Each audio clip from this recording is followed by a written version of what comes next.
Hi, I'm Scott. Welcome back to Goldwing Docs. Today we've got another product from SeeSii. This one's not a tool, but it's definitely going to be useful to you in the garage. It's an electric fuel transfer pump coming up.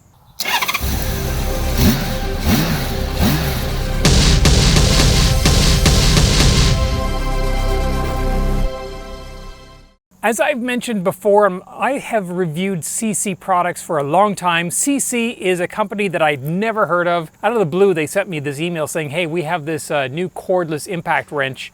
Would you be interested in reviewing it? Well, I have a lot of air tools, but I thought cordless impact wrench, that would be useful. So rather selfishly, I thought, yeah, send me a free one. I'll probably use it.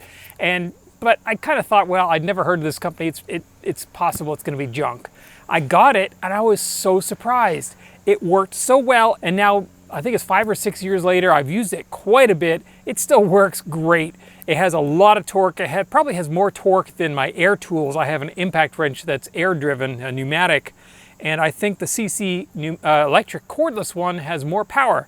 I've done quite a few different reviews on power cordless SeeSii tools before. The most recent was a electric cordless ratchet wrench.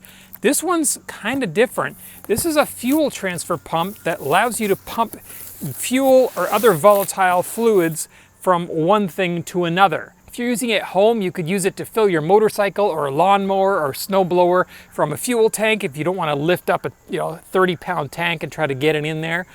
Airplanes, you could use that to defuel and refuel airplanes.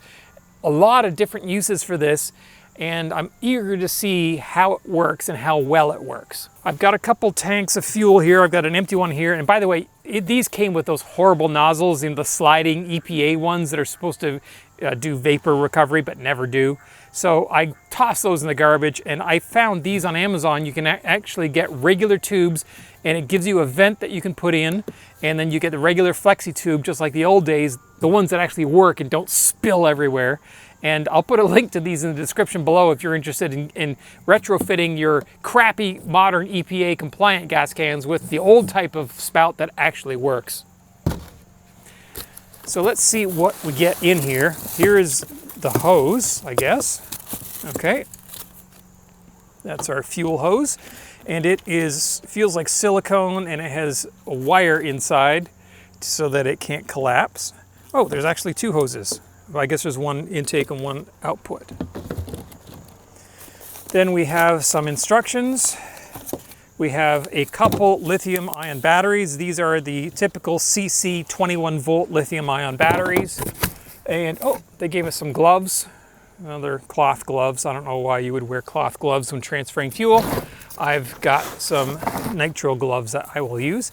These batteries typically have 3/4 of a charge, so we can use that without charging it up. Here's the adapter to actually charge it. Here is the nozzle. That is beefy. Look at that. That's a full-size nozzle. Wow.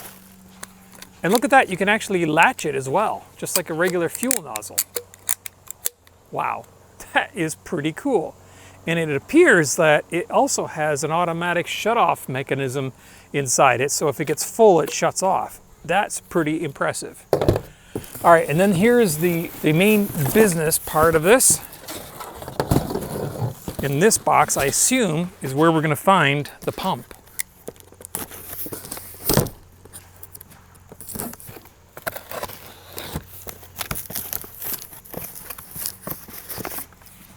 Oh yeah, pump and fittings and so on. Obviously, I'm doing this outside because I don't want fumes from fuel vapors filling up my garage as I'm testing this. So here's the pump, and here's the inlet and the outlet. 21-volt cordless fuel transfer pump. There's where the battery goes on. Interesting. So, and then here's all the fittings with some Teflon tape, and apparently this is going to take a little bit of assembly, so let me get to that now. And I probably should, for this one, read the instructions.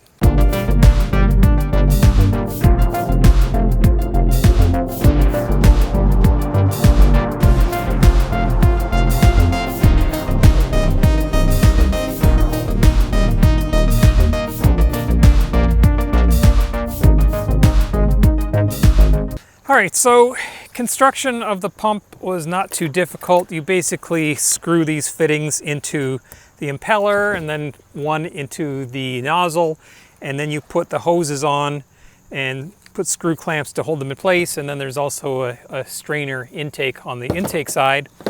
And then there is a switch on here that is covered up nice, that it doesn't expose sparks. And you can hear it actually runs the impeller, and that will then pump. Now, there is a pressure valve here which you can adjust with this little screw that is the shut-off level, so that when you stop pumping, it automatically shuts off the pump when it realizes the pressure's gone up.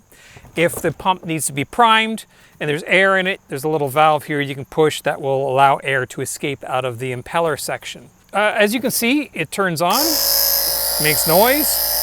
It's about ready to pump. And the pump itself is an impeller, so it's a centrifugal pump. That's all great. However, I was all ready to pump fuel from this tank into that tank, and I had a look at the instructions just to make sure I'd done everything correctly. And then in the tips section, it was actually kind of strange because it said oil change pump extractor. I'm like, oil change? Oil change? With this? Why would you? This is not for oil change. This is for pumping fuel, clearly. And you're not going to be sucking up oil with that. And then several places through the instruction manual, it refers it to as an oil pump. Oil inlet, oil outlet. Why does it keep mentioning oil? And they have a picture, and it's literally, they're using it to fill a car with gasoline in the picture, which is odd. Then at the very back of the manual, it has some tips. Number one, it is strictly prohibited to pump flammable liquids, such as water.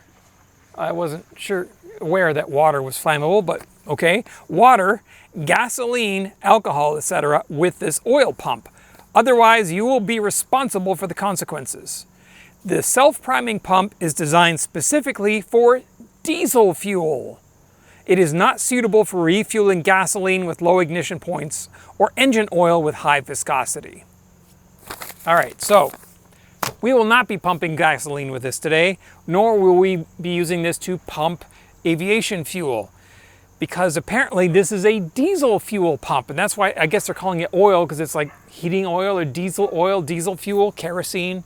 So if you have something like that with a low flash point, or, you know, as long as you're not pumping water, because, you know, water is explosive, as long as you're pumping diesel, I guess this will work fine, but I'm not going to be able to test it here today because I don't have any diesel, nor do I use diesel, so this pump is not of much use to me.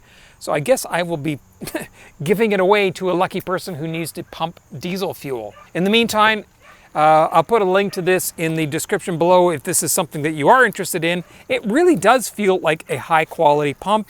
It's got you know, the automatic shut-off and the hoses. It's cordless, so you got the batteries, you can use it anywhere. I have a friend of mine that has a farm. They've got tractors and they go through a lot of diesel.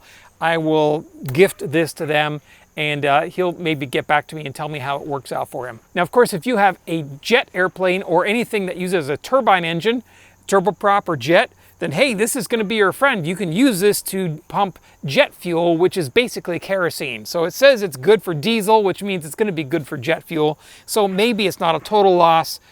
I don't think I'm going to have a turbine engine aircraft in any time in the near future, so I don't think it's going to be of use to me. But hey, if you have a jet or a turbine engine aircraft and you are looking for something to pump fuel out of your aircraft, sometimes you need to defuel aircraft if your aircraft is full and you're overweight and you need to offload some of the fuel, then this would be perfect for that. You could just put the intake in the tank and then pump it into a container of some sort, and you can defuel your aircraft.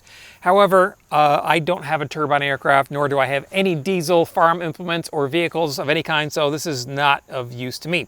But if it is to you, check it out in the description below. Thanks for watching.